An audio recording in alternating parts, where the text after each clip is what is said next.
Welcome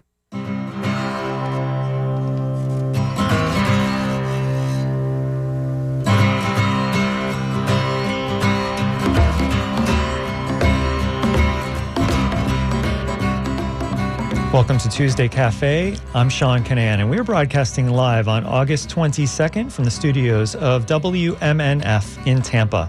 Today on the show, we have a couple of topics. Later on, we're going to hear about a new group. It's called Parenting with Pride. They're a progressive response to the right-wing group Moms for Liberty. But first, we're going to get an update coming out of the New College of Florida in Sarasota.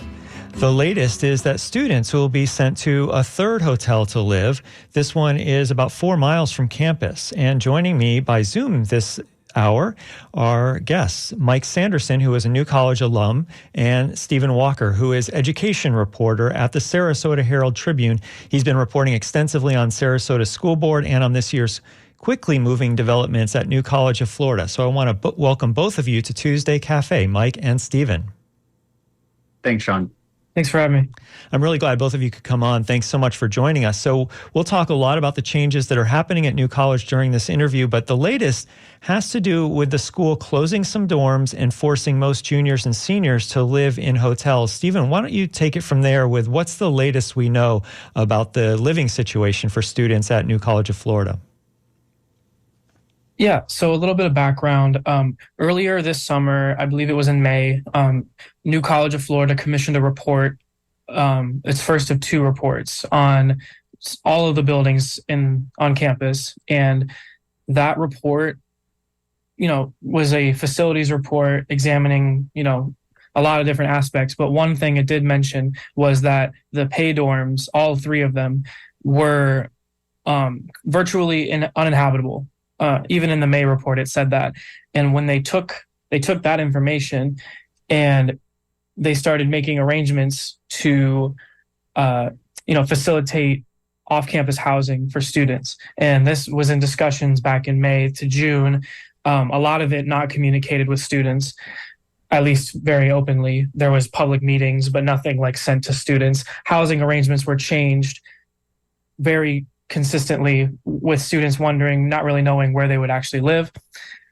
Students were being sent into the pay dorms, specifically upperclassmen who were coming back to New College were being assigned to pay dorms when they should have been or were already assigned to upperclassmen dorms of Dort and Goldstein, which are apartment-style dorms that are newer and more recently built.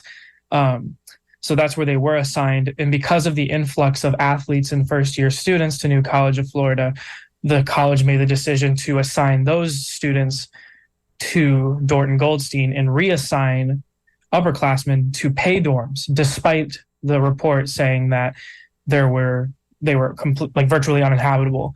And then again, a second report just backed up the same claim that the first report said, which was that you can't live in them. And so they've been coordinating with several hotels, one of which is the Home 2 Suites, which is about a quarter mile north of campus. That hotel, they have established a contract already that's been approved by the Board of Trustees. It's about $1.6 million for students to live there. They've also apparently come to an agreement with Hilton right next to it to house students, and the Hyatt Regency, which is about 4 miles south of campus in downtown Sarasota, right on the bayfront, and it's a 4-star hotel. But those contracts haven't emerged. It's unclear, specifically with the Hyatt Regency, how much that's going to cost New College or students. And right now it's not immediately clear what transportation they're offering. From what I'm getting from a lot of people texting me and sending me updates via email, nothing I've reported yet on, a story with the Herald Tribune, but just things I'm collecting ahead of time now. It doesn't seem like they have a plan right now. They want to offer transportation, but there's no transportation plan right now. And specifically, that's an issue for a lot of students who may not have transportation, and they're going to be living 4 miles off campus, which is about an hour and a half walk, a 30-minute bike ride, or pretty expensive Ubers every day to school if there's no transportation. So that's the current state, is that there's 3 different hotels. The upperclassmen specifically will be from my understanding, in the Hyatt Regency, there are first-year students who are not athletes in hotels at the Home2 and Hilton hotels. And then, second years as well are up there. And specifically, the on-campus are mostly freshmen and athletes. And that's the current state of things right now, as hotel move-in started on Sunday. And the Hyatt Regency specifically, their move-in starts tomorrow morning. And I will be there. So, yeah. That's the voice of Stephen Walker, education reporter at Sarasota Herald Tribune. We're talking about New College of Florida. He's been reporting extensively on this year's developments there. We also have as a guest Mike Sanderson, who is a New College alum. And Mike, one of the things that you've been posting about is how students would get from these hotels to campus. You posted a photo of a chain-linked fence along busy US 41. You also posted a photo that had a sign warning about wildlife. Why don't you tell us about what the routes would be like if students decided to walk from these hotels to campus? Yeah, and that's where it was on August 10th, where it was the Home to Stay, which is relatively close to campus, but which there are only two routes. One, a nature trail, which passes through some wooded areas, and as you said, has signs warning of alligators and snakes and don't stay on the trail. And then the other route is along US 41, which near the airport on the Sarasota-Bradenton area is not a safe area to walk in, particularly at night. And at one point is between a chain link fence and traffic that's going, 40, 50 miles an hour. So that is just the Home to Stay, which was discussed at the Board of Trustees meeting August 10th. And what really the returning students and their parents are really suffering, because this is just, days before they're supposed to move in, like less than 2 weeks before classes. They're getting, for the second time this summer, learning that their housing arrangements have been invalidated and they don't know where they're supposed to move to. They don't know how they're going to get to the cafeteria to eat. Will they be eligible for meal plans? They're learning these things from press releases. And it's hard to say if the lack of communication from the interim administration is just out of incompetence or indifference or intentionally malicious to create this effect and try to drive returning students to not come back, several of which have decided in the past few weeks to not come back. And it's just really a deeply upsetting situation for a lot of people here. And it's very unnecessary because, as noted, the condition of the pay dorms, which are the traditional freshman dorms because of the arrangement, that's been known for some time. So to blame the previous administration and say there wasn't a plan to fix them, the previous administrations concluded that the construction made it very difficult to fix. So it's not that they didn't create a plan, it's that they concluded that this was a crisis anyway.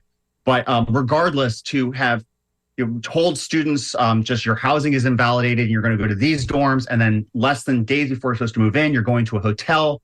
There hasn't been information about the Hyatt Regency until just last week. So it's really a deeply upsetting situation, not just because of the conditions, but also the communication and the continual mixed messages that have left people just really scrambling and upset. Where are they and their kids going to live? How are they going to eat? Are they going to be in danger traveling to and from class?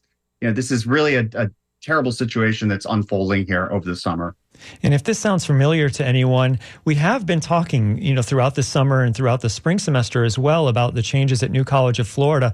And just a little bit over a month ago, I had a student on and I had the parent of a student on talking about the big housing issues at the time, but they've even changed. They've even gotten kind of more complex since then.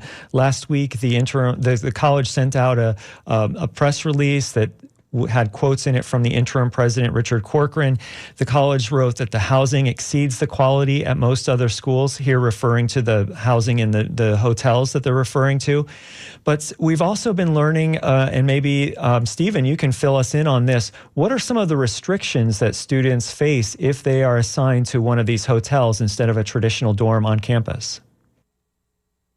That's right. You mentioned restrictions. And when you said that the college had been kind of touting like, oh, we're putting students up in a 4-star hotel on the Bayfront, like that's kind of awesome. And it's like, yeah, I mean, it's a great hotel and a great location, but a college student isn't on vacation. They're on campus. They're trying to study. And that's, I guess, the advantage of a lot of, like, at least the Dorton Goldstein buildings from my conversations with students are the ideal location for upperclassmen because of their proximity to libraries and how on campus they are actually, like they are there on the Bayfront side. And being 4 miles from campus is very, limiting in terms of you really just feel off campus because you really are. But in terms of like living in a dorm versus living in a hotel room, a dorm room you can make your own. Really, you can bring decorations, you can have people over, you can bring appliances to cook in your dorm room, however limited that may be. But the terms of the contract, at least with Home2 Suites, and I would assume this would probably extend to other hotels, is these students are not allowed to decorate their rooms. It says explicitly they're not supposed to hang decorations on the walls or, alter the room in any way. They are not allowed to bring any appliances such as a microwave, a toaster oven, coffee pots, a hot plate to help, or, an air fryer, things that you can maybe cook your own food with. A lot of these hotels, I would say, yeah, all of them don't have kitchenettes. We're talking like a mini fridge and a Keurig coffee machine, if maybe. Room service such as DoorDash and Grubhub, they're prohibited. You can't order DoorDash to your door. Students can't have alcohol on property and can't host parties. The alcohol also extends to even if you're 21, obviously not if you're younger than 21, but if you are of legal age, you still can't have alcohol on property. And you are permitted one guest per room.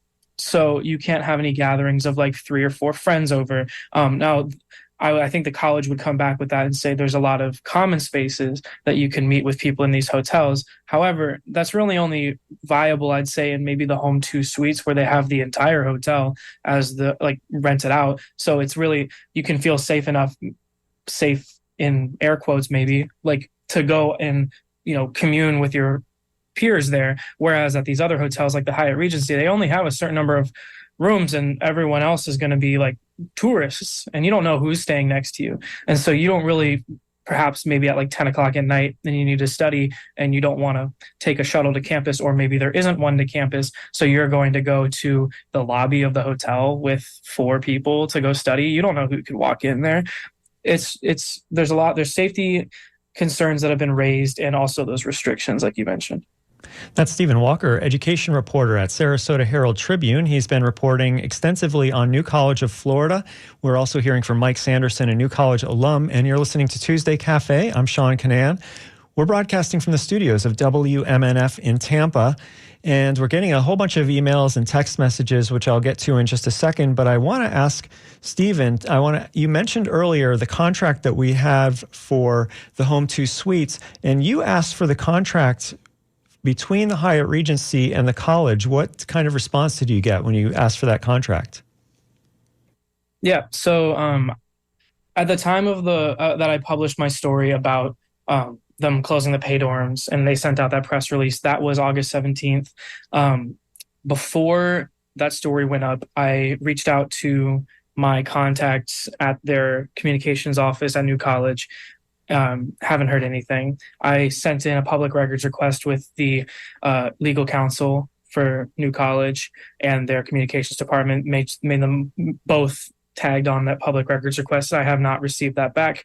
I reached out to the Hyatt Regency, who also hasn't gotten back to me, but I have unconfirmed reports from sources that have talked to me about it, that like people who are looking into this on behalf of maybe their student or a student they know, Hyatt Regency, at least at the time of the publication, was mostly unaware from like a mid-level management down level that this was happening.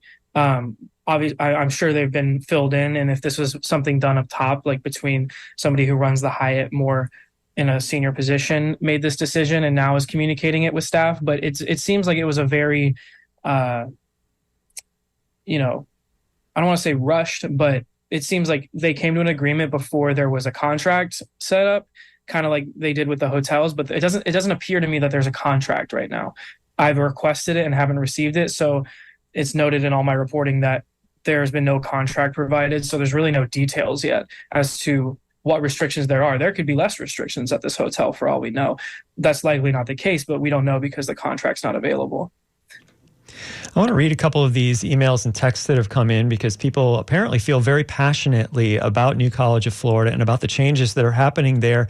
Jane Armstrong from Venice actually left a voicemail that was transcribed for us. And she says, I just want to commend you guys for covering what's going on at New College Sarasota, and that she calls it a nexus of nonsense. And I really, really appreciate what you're doing to cover what's going on down there, and long-time supporter of the station. So thank you for that, Jane, and we'll continue to cover it. And thanks to, of course, to the alumni and students who are telling us what's happening there, and the great reporting from outlets like the Sarasota Herald Tribune. So thanks to Stephen and to Mike as well. So I also want, there's someone writes in, this comes in from Kurt and says, thank you for your continued coverage of the debacle at New College. Please tell people about a GoFundMe to pay for lawyers to fight back. And so there is a legal action against the state by some New College of Florida alumni and students and faculty who are trying to fight back against some of the state laws. And apparently they have a GoFundMe. So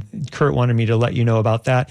And David says, thank you so much for bringing Mike and Stephen on your show today. This is an important topic. I'm a New College alum, and I'm so disappointed by these grifters that are taking over. And David goes on to say, I hope that you'll discuss the bizarre and disappointing appointment of David Rancourt as Dean of Students. Rancourt is a greedy lobbyist with zero student affairs experience. What the heck is going on in Sarasota? So maybe you can take that one, Stephen. What do we know about David Rancourt? Right. So that's something that was reported in Florida Politics. I haven't written anything about that, but I am aware of it. And it's something that I have, kind of internalized as part of a larger trend that I'm seeing in New College, where a lot of the people hired are people that are from Tallahassee, or people who've worked with Richard Corcoran in some capacity in the past. For example, Kevin Hoft, who's the vice president of enrollment, worked at the Florida Department of Education as a policy director with Richard Corcoran. I believe Joe Gruder's wife is part of the foundation now for New College. So you're looking at people like it even goes all the way down to somebody who was an athletics employee at Richard Corcoran's wife's charter school in Tallahassee, got a contract with the school to provide food for the end of last semester. It's like you can draw these lines between people, and that's just another one too. Is you're looking at David Rancourt and his history as a lobbyist. It's part of an overarching trend, I would say. Mike, do you have anything to add about either David Rancourt or any of the others, what our listener is calling grifters, getting jobs here or contracts with the New College of Florida? Yeah, you mentioned Kevin Hoft, VP of Enrollment, who has no experience in higher education. Dave Rancourt, who has never worked in higher education. These things are not under the Department of Education. They're under the Board of Governors, which was passed in a constitutional amendment by 61 to 39 in 2002 to remove the politics from the state university system. And particularly Senator Bob Graham, when he posted that, was cited what was happening at New College because it's a very small fish. They're treating this like a media situation. Students are learning from press releases that they're not going to have rooms. And instead of communicating to students that they are sympathetic or they're hoping they'll bear with them, instead they're putting out press releases blaming the previous administration for things that are not true. And it's just the entire thing is treated as a political situation, as a PR situation, and without respecting their responsibility to the returning students, to ensure that they're safe and can finish their education. Both, their fiduciary responsibility, duty of care, and also their responsibility to keep the enrollment up, because they're bleeding students, and it's going to, it's not sure if they're going to be held accountable for the destruction that they've done, which is, it's unclear if it's malicious or incompetence, but it's just absolutely unnecessary and terrible what's happened here at New College in 2023. That's Mike Sanderson, a New College of Florida alum, and you're listening to Tuesday Cafe. We also have a guest, Stephen Walker, education reporter at the Sarasota Herald Tribune. And Mike, you pointed out something that Richard Corcoran said at in a June Board of Trustees meeting, and I'm going to play a little clip of what Richard Corcoran is talking about here. And it has to do with, we're going back to housing now, possibly housing students in a dorm that's called the B dorm. So after we hear from Richard Corcoran and about why there are no students being housed in that, what their plans are to potentially demolish it. And going back to where people aren't living on as many on campus, they're getting sent to these hotel rooms. So let's hear what Richard Corcoran says, and then I can bring you back in, Mike, to talk about the context of B dorm and why there aren't any, why some of the students aren't being housed there instead. This is the trustees to vote. So the two discrepancies that you talk about, yes, that whole, ultimately in the master plan, that whole field, and probably 5 or 6 of the challenge plans, all of it was cleared, including the 58th Street houses, and most of them. So what we're saying is we want to move forward. The wellness plan, because it's not part of the Palmer buildings, would have to wait. That demolition wouldn't happen until the fall, because we got to go get BOG approval for that. The rest we do not. But you guys are authorizing us to do that, so we don't have to come back to you. And in the fall, if the wellness building's still there, they're over capacity, they need more space, and services are in demand. And so all of that could be accommodated, whether we left them there until the fall we had approval, or we moved them but left the building there empty until the fall. That's what we're asking you guys for approval, so that we can move forward as quickly as possible to transform the campus. So that's the interim president of New College of Florida, Richard Corcoran, talking about transforming the campus. And part of what he's talking about there is this B dorm. So Mike Sanderson, New College alum, what does this have to do with the students moving into the hotels? That clip. So B dorm is a 32-bed dorm that's located adjacent to the library. And there are 4 office buildings there that are in fact slated for demolition. It was a plan approved by the Board of Governors in 2019. I was at that meeting, and I since reviewed the plan. I believe Richard Corcoran misstates things there, because B dorm was not cleared for demolition. Neither was the counseling center. He has plans to put a large building there that may or may not be good, but he could reopen this dorm and bring 32 students back to campus and have them be adjacent to the library. B dorm was just renovated within, I think, a year ago. And the fact that he has no master plans for this building he plans to put on this property, and there's this housing crisis happening now. B dorm is not in some central location. It's on the corner of this property. He could bring students back there. And the fact that he's not considering that shows that, it's not like Pay, where there are acknowledged very serious conditions there with the mold report. B dorm was just renovated. The interim dean of housing confirmed that it's not because they can't put students there. It's simply because Richard Corcoran wants to demolish it, which hasn't even been approved by the Board of Governors, as far as I understand. So he could really reopen that dorm and show that he's trying to help current students come back to campus, but instead he seems to have ruled it out because he simply wants to demolish it, which is unlikely to happen in the next 4 months. Certainly they're not going to break ground on a new building in the next 4 months. A lot of this has to do with the kind of turnover of students. We've talked to students on this show in the past who are transferring to other schools, a lot of them in the Northeast. And there's also this influx of students, and part of this has to do with athletics. So, Stephen, why don't you give our listeners who aren't familiar with New College of Florida the past and its athletic past, and how Richard Corcoran and the Board of Trustees are trying to transform it into a more academic school, and what this has to do with the dorm situation.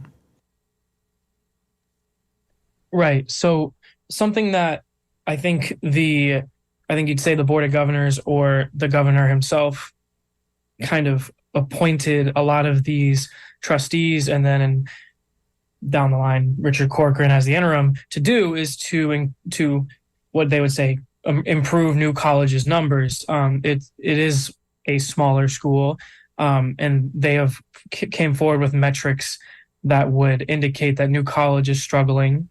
And so they would say, we need to increase enrollment, we need to bring in more students. And so the method by which in my understanding from my reporting, that Richard Corcoran decided to do this was by establishing an athletic department. Athletics at New College had previously mostly been limited to club and intramural athletics.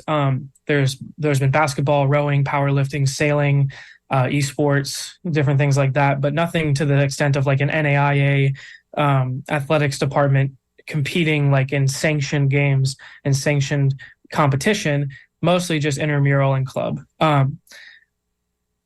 In March, so it was about a month after Richard Corcoran took over as interim, he met with the admissions department in an all-hands meeting about enrollment. And this is something I've reported on and has been contended between members of that staff that were there who spoke with me, and I reported on it, and they wish to remain anonymous out of fear of retribution. And so it's been a point of contention between them and the college of what was said at that meeting. But the staff claimed that Richard Corcoran was very aggressive, telling them to act in a morally, ethically gray area in recruiting students, misrepresenting facilities, saying like, oh, we'll have them, when the college doesn't have athletic facilities right now in really any type of extent to field intercollegiate athletics. And the staff contend that Richard Corcoran told the staff he likened getting 300 incoming students to SEAL Team 6 getting Osama bin Laden. And the college and Corcoran vehemently denied that he said that. Anyways, 30 minutes after that meeting ended, they sent out a press release to all media outlets that the college is establishing an athletics department. And so it seemed very clear from the timing of that meeting and that press release that athletics was their main driving force behind getting new and incoming students in a record enrolling. So I have some numbers here from my story. Of the 328 incoming students at the time that this was published, more than a third of them were student athletes. And of that, 70 of them at the time were enrolled to play baseball. So you're talking, and of the baseball, it's male. And so, you have this incoming influx of students who are changing the demographic of the college. And so you're looking at changes in diversity of the student body, as well as just a massive influx of students that the college was not prepared to take facilities wise. And I think they kind of got caught in it when, they were prepared to bring in these students, and then they realized we have to shut down a whole dorm. And they knew that there was issues with the dorm before, they just hadn't gotten an official report. And now that they got the official report, we're in the situation where they have too many students coming in, not enough beds for them. So they have an influx of money from the legislature because of the support that the governor and the state have of the leadership here. So they're just getting funds poured in to pay for this, honestly. And the college I don't think would have been able to afford hotels like this or thing like a mold report. And that's something they point to as well, is the previous administration let this happen. They didn't do anything about this. Well, you could also argue that I don't think they were in a position to, because a lot of the funding they would request would be denied. And I believe one source told me that they asserted that nobody was in a better position in the last, several years to do something about this problem, even not at New College, as Richard Corcoran did as Speaker of the House, and then with the Department of Education and all the pull he has in Tallahassee. So they would point to the fact that the college, it wasn't that the previous administration didn't do anything about it, it's that they couldn't. And now that they can, we're seeing a lot of shift in dorm shutting, people moving, and it's all just being prompted by the fact that there's more students than they can handle. Well, let's finish this segment with Mike Sanderson, who is an alumnus from New College. And we just heard from Stephen that there are 70 new baseball players coming in. All of those are new students who are males. What are you seeing as far as the shift from an academics institution toward a sports-based institution? And what about the demographic shift as well that's happening, Mike? Yeah, so I think with athletics, New College has had thriving recreational, intramural, and even some intercollegiate sports, like a thriving intercollegiate sailing team and intercollegiate powerlifting. And the thing we have serious questions about how this athletics program is being set up, how it's being funded, what funds these coaches are being paid out of. And we're going to bring some of these concerns also to the Board of Governors. To bring it back, also these incoming students, we have evidence they have been misled about things like the athletics facilities and New College's membership in intercollegiate organizations. But to bring it back to the housing crisis, Corcoran said on July 6th at a board meeting that the incoming class was 294. And now I think it was, Stephen said to 328. It's now they're saying 340. So he continued to recruit students over the summer, even though, and including recruiting an entire soccer team, mostly somewhat from out of state, people who are still available in July, to just drive up these numbers, knowing that there weren't beds, knowing that he had already taken Beto offline, knowing that Pei was in terrible condition. And so it just really shows, like, why were they continuing to recruit over the summer something like 20, 40 people, knowing that they didn't have beds for them, knowing this housing crisis was already developing, and then to spring it in late August as if they just learned about it days before people moving in. It just really shows, the pervasive, it's hard to say what their motives are, but this is just a terrible situation that has developed. Yeah. Well, I want to thank you very much, both of you, for coming on Tuesday Cafe, Stephen and Mike. Thank you for having me. Thank you. Stephen Walker is an education reporter at Sarasota Herald Tribune, and Mike Sanderson is a New College alum. You're listening to Tuesday Cafe. I'm Sean Kinane, and we're going to turn now to our new topic. I think our guest is joining us here. Do we have Jennifer Solomon on the line? I'm here. Great. Thank you so much for joining me, Jennifer. Well, let me set up the issue at first. A new group of Florida parents is pushing back against what it calls a rising tide of right-wing extremism in the state, especially when it comes to schools and culture wars. And the new group is called Parenting with Pride. It's from a partnership with groups like the Human Rights Campaign, PFLAG, and Equality Florida. It can be seen as a kind of a response to the far-right parents group Moms for Liberty. So as I mentioned on our Zoom, we're going to talk about for the rest of the hour with Jennifer Solomon, Equality Florida's Parents and Family Support Manager, who is going to talk about Parenting with Pride. So welcome to WMNF, Jennifer. Thank you so much. I'm happy to be here. I'm glad you could join us. And I've described a little bit about what Parenting with Pride is about, but you can do it better than I can. So why was it formed, and what kinds of services and supports does it offer? So basically, our Parenting with Pride program was launched as a response to all the laws that have been passed, and really parents being fed up with politicians waging a war on our families, banning books, censoring curriculum, whitewashing history.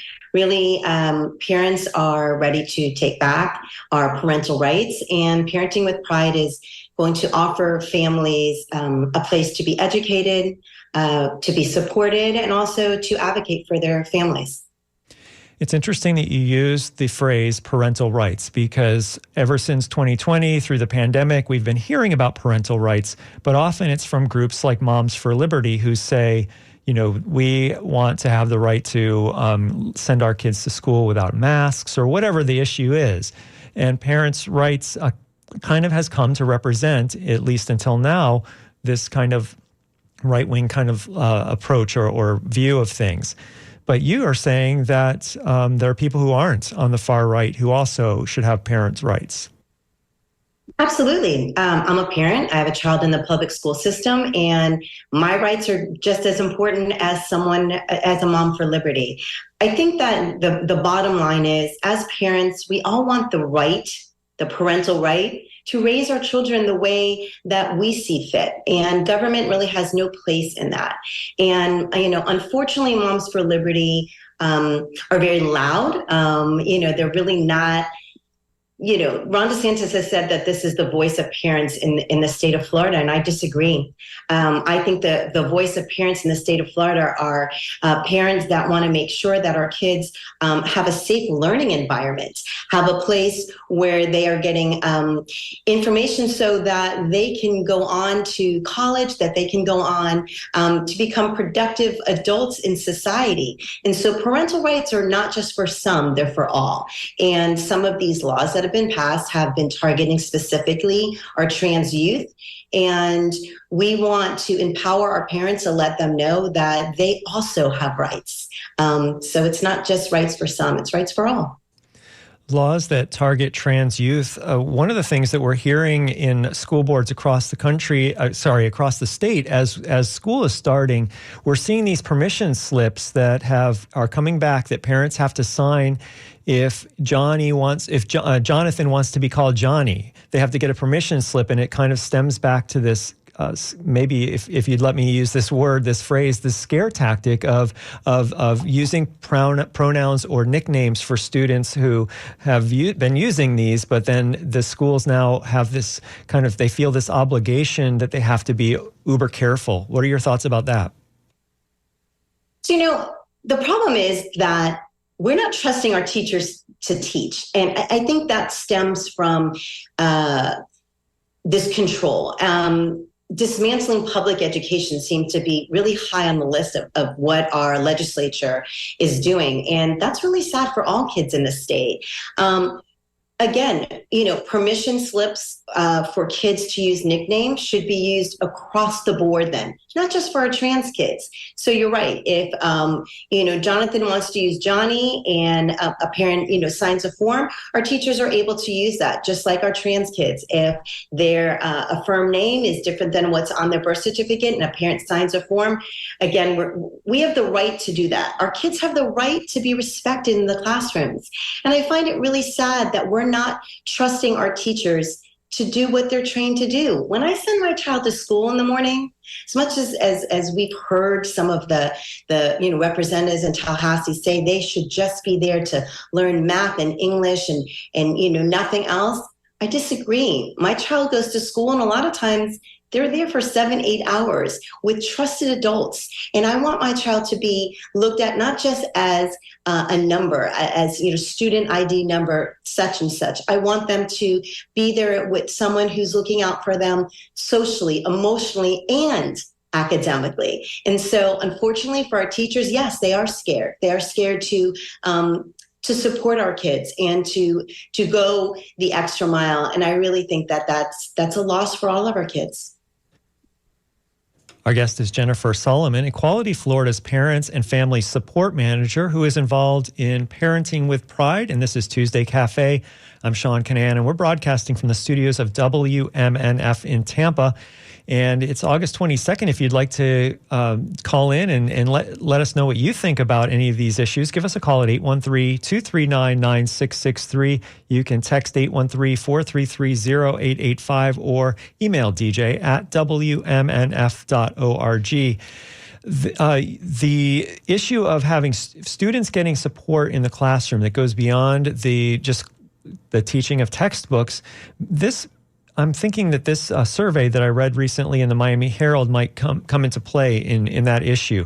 They found that a new community survey from the Human Rights Campaign Foundation found that 80% of transgender or non-binary Floridians either want to move away or have already made plans to do so. Now, obviously, they interviewed adults, but I think that some of the issues that these adults responded to are issues that perhaps trans or non-binary students might encounter in schools.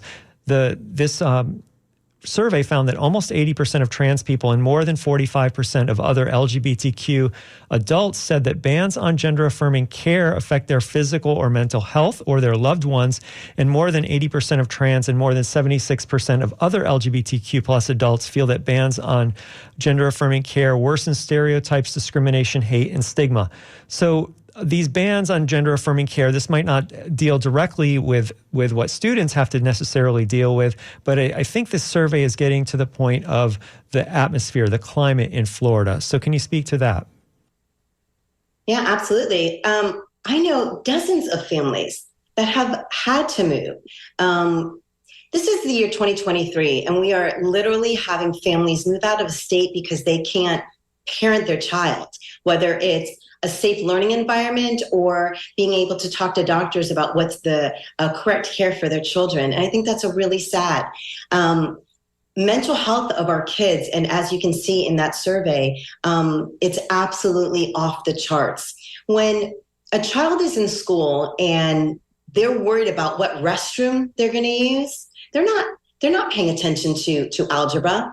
And when they're worried about a basic right to use a restroom is taken away from them, when they have a governor and legislators that are saying, you don't deserve to be called by your firm name, you don't have the right to use a bathroom, that absolutely is weighing heavily on our youth and all of the LGBT community. As a parent with a child in the school system, I don't want special rights for my child. I want my child to be treated just like everyone else. And that, unfortunately, is very difficult in this state right now. So, when surveys like this come out, it's not surprising. But I find it's very, very sad. And, if Florida is being used as an example of what, Ron DeSantis can do to the rest of the nation, I hope people are paying attention, because if you look at economically what's going on in the state, a lot of it is because of these laws. Folks aren't going to move into a state where they feel that they are not in control of parenting their children. And, that is our reality here in Florida. There's also teacher shortages because of the hoops that the teachers have to go through, the uncertainty that these new laws are causing. So this is causing some teachers to leave the profession, and that means that students are left with classrooms without teachers. How does that impact a student's ability to learn? Well, I'll give you a perfect example. My daughter was a fourth grade teacher in the public school system, and she decided to leave because she could not live as her authentic self. She was not going to out a student. She was not going to hide the fact that she's happily married to her beautiful wife. So the example is there. Kids that are in the teaching in the colleges are getting degrees and leaving the state. That does affect all. We want our kids to have the best opportunity to get an education, and I believe there's over 7,000 empty positions right now at the start of school in this state. And we should be ashamed. We should be ashamed that we are not. Our kids are in seventh grade English 1 year. And if they're going to have a substitute teacher that whole year, they're going to miss out on so many skills that they need to build on. And so the ripple effect is affecting everyone. And that's why with Parenting with Pride, we are looking to families not only that have LGBTQ children in the schools, but allies, because this is something that affects everyone, whether you're a grandparent, whether you're a parent, an aunt or uncle. Our kids are suffering because of the political power and using our kids as political pawns. Our guest is Jennifer Solomon, Equality Florida's Parents and Family Support Manager, and she's involved in Parenting with Pride. You're listening to Tuesday Cafe. I'm Sean Kinane. We're broadcasting from the studios of WMNF in Tampa. One of the things that after Moms for Liberty took off, after it got very well known, it converted its activism into a lot of its members running for offices like school boards. I know it's kind of early in the process for Parenting with Pride, but is that something that you see your group focusing on in the future? So our group is focused on supporting families, educating families, and getting them to a place where they can advocate for their child. So for one family, it may look like being able to go into a principal and have a discussion, put together a gender plan for their children. For another family that's ready to advocate, I would love for our families to get to the point where they want to take that step to run for school board. It's not our focus. But advocating for our loved ones, advocating for our families is definitely something that we support. Some groups have gone as far as issuing travel advisories for Florida. The Human Rights Campaign Foundation, Equality Florida, they say that the new laws in Florida pose risks for LGBTQ plus people. And I imagine that for adults, if being in Florida or traveling to Florida is risky, it can be more so for students. They have a lot of other pressures and other things that they have to be concerned about. Can you elaborate on that, please? Sure. A perfect example, I traveled with my 12-year-old over the summer, and we landed in an airport in another state. And as my child was going into the bathroom, he turned around with a big smile on his face and said, "Mom, I can go to the bathroom here and it's not against the law." How sad is that? We didn't go to another country. We went to another state. So, these laws are absolutely affecting our kids. They're affecting how they feel about themselves. And is this state a place that's safe for our children? As parents, I promise you, we're going to make sure that our kids are safe. And that's part of what Parenting with Pride is. We established this statewide hub so that parents can go to one site, to our website, and find information, whether it's on how to safely talk to a principal about their child being in school, all the way to what it looks like to travel, what it looks like to get a passport for kids that are driving, driver's license. We want to make sure that we're supporting our families. For many of them, leaving the state isn't an option. So we're going to stay here, we're going to fight, and we're going to make sure that our families, every child is supported, every family is respected. That's what we're here to do. And we're going to, with the support of other partners, like you mentioned, PFLAG has chapters all over the state that folks can go to meet other families, to provide that community. I think that having allies is going to be crucial, because where's our kids? We know having one affirming adult in their life can change the suicide rates tremendously. For some of our kids, those were teachers. Those were guidance counselors. Those were GSA advisors. And if those folks in their life are being silenced, we need to look elsewhere to make sure that we are that support system for those students and for those families. We're speaking with Jennifer Solomon, who is with Parenting with Pride, and this is Tuesday Cafe. And we're getting some emails. Let me read a couple of these. These both are talking about the group Moms for Liberty, which is kind of a right-wing group that is talking about school issues. And David writes that this is a misnomer, that they're really just Moms for Fascism, and that the mom that quoted Hitler in a newsletter is just proof of this. That's what David writes. And Bubba writes, it's worth noting that the founder of Moms for Liberty is from Sarasota and is on the school board there. So not to focus too much on this group called Moms for Liberty, but is it too strong to say that they're not for liberty, that they're actually in for restricting freedoms? Yeah, I think so. What's really interesting is they're very loud, but they're not that big. There's way more parents that are involved with Parenting with Pride already. We launched a week ago than Moms for Liberty. Many of those parents homeschool their kids. They're not even in the public school system. And I think that we all should have the right to raise our children the way we see fit. I wouldn't want to go into anyone's home and tell them how to raise their child. They have the right.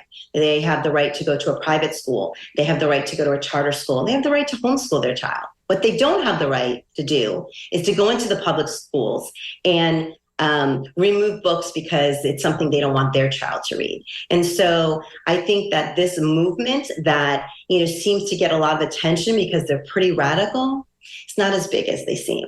I was at the Board of Education meeting a couple weeks ago, and there were Moms for Liberty people there, and there was way more of us. And it was really curious to me to see many of them were just there. They didn't stand up to speak. They just wanted to be a presence. But our presence was greater. Our voices were louder. It's time for them to go. It's time for the parents of the state of Florida to stand up and say, enough is enough. Parents' rights, that term we kind of started the conversation with, that's actually in the title of a really widespread bill, or now it's 2 laws in Florida, Parental Rights in Education. Critics have called it the Don't Say Gay bill. It was passed last year. It was expanded this year. What effect is that bill? Are those laws, I should say, are those laws having on the state of Florida and about education and in schools in general in Florida?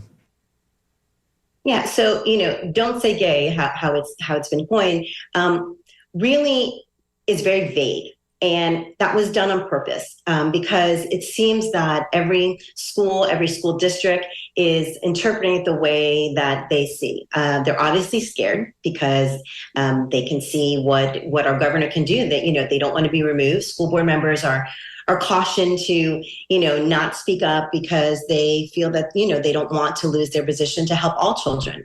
But when we really look at what the wording is, it is curriculum. And so, yes, in a kindergarten classroom, no kindergarten teacher wants to be talking about sexual orientation, gender expression. That's not a kindergarten curriculum. So this has been blown up to be something that has never even been in the schools. But the effects of it and the harm we're absolutely seeing because of the interpretation of it. These laws do not require schools to discriminate against anyone. What it does is allow those that are not comfortable. If you're a teacher and you're not comfortable using a child's pronouns, you're not forced to. Guess what? I don't want that teacher having my child in the class anyway. I want a teacher that is comfortable with my child.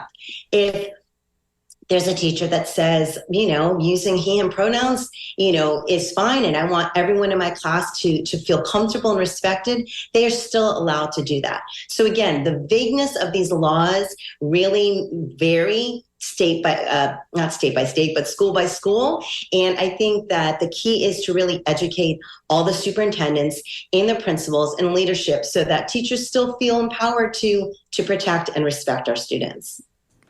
The new group, Parenting with Pride, you have a website, and on that website, there's resources for parents and students who are trying to look for just a little bit more information about a lot of these topics. Some of them are about anti-bullying and about book bans or how to access books that people can read if they're having trouble to find them at schools. I'm going to link to the Parenting with Pride website on the WMNF.org website, which people will be able to find later. But why don't you talk a little bit more about what kinds of resources you can get on the Parenting with Pride website? Sure. So one of the things that we're doing is we're offering monthly webinars, and we're taking information that we get from parents. What are most parents looking for? Perfect example, our July webinar was all about safe schools. What does it look like to go back to school with these laws? And we were able to provide families with a one-pager that literally gave them step-by-step how to ensure that your child is going to be safe in school this year. Our next webinar is coming up on August 31st, and it's sort of now that we're back in school, what are we seeing? And it's going to be a question and answer. We have a school board member that's going to be there. And we really want parents to have the opportunity to learn. Again, the more we can educate, it's really scary to be a parent in Florida right now. I'll be honest. It really is. And we want to make sure that our families feel supported. In September, we're going to have a webinar that talks about communication. How do we communicate to others? So, especially if we don't see eye to eye, it's really important to be able to have those tools. And we want our families to have those. So you also can go on, like you mentioned, we have websites. We have links to websites to all the national organizations. I work with HRC as well. Welcoming Schools is a phenomenal program, a phenomenal resource for parents to go on and find answers and find resources, find books that are age appropriate for their children. They have books listed for elementary, middle, even for adults. And so we wanted to, again, provide a place for parents to go and feel supported, because that's the key to this right now, is for us to band together, to educate and support so that we can advocate for our kids. A listener writes in with a critical question. Simon says, a parent does not have the right to raise their child or children the way they want. Outside laws that protect children, kind of in suggesting that might be happening. So how would you respond? I want this, I'm assuming this person is probably a parent and wants to protect their child. I want to protect mine as well. Every single major medical association has come out with gender affirming care is life-saving care. So I'm going to listen to the science, I'm going to listen to the doctors, and I'm going to make sure that my child has what they need in order to live a full, successful life. I want them to grow up in a safe place. What I decide for my child may not be what this person decides for their child, and that's okay. But they don't have the right to tell me how to raise my child.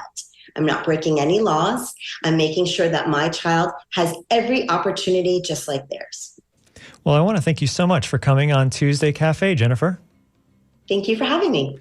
Jennifer Solomon is Equality Florida's Parents and Family Support Manager, and she's involved in Parenting with Pride. I also want to thank our guests from earlier this hour, Stephen Walker and Mike Sanderson.